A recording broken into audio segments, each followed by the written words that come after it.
این آخوندا سبب اصلی مشکلشون با ما این است که اینا شیر خر خوردن.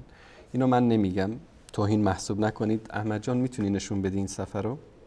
این فروع کافی از ثقة الاسلام محمد ابن یعقوب کلینی. این همون کتابی است که امام زمان دیده که اینا شیر خر میخوردن، گفته که الکافی کافین لشیعتنا. این فروع کافی و روضة الکافی است، موسوعة الکتب الاربع، جلد 6 تا 8. من نمیخواستم در این برنامه این چیزها رو نشون بدم، منتها اینا مجبور میکنن. این کتاب خودشون صفحه 192 فروع کافی جلد 6 یک باب داره، باب شیر خر. محمد ابن یحیی، این محمد ابن یحیی همون کسی است که روایت چیز رو روایت کرده، روایت امامت رو براشون روایت کرده.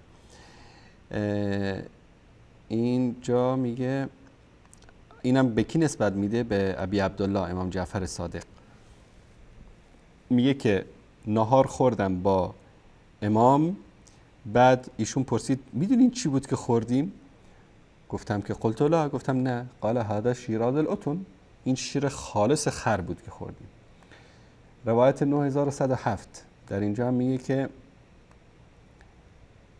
اینجا هم از ابی عبدالله امام جعفر صادق. شما ببینید که اهل بیت رو چگونه اینا بدنام میکنن، چطور اهل بیت رو بدنام میکنن اینا، یعنی چطور با این روایت های ساختگی محب اهل بیتن. نه امام جعفر صادق که رئیس مذهب است، اینا هم که شیعه 12 امامی هستن، اما چطور بدنام میکنن، این یکی از روش هاشون است. اونجا به حضرت علی گفته بودن اولاغ، در اون روایت دیگه الک حمار، که داره 2-3 ماه که داره میزنه شبکه ولد، نمیتونه جواب این شبهه رو بده.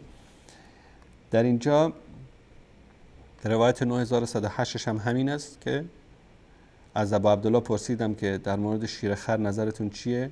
قال که اشربها، نوش جانت بخور.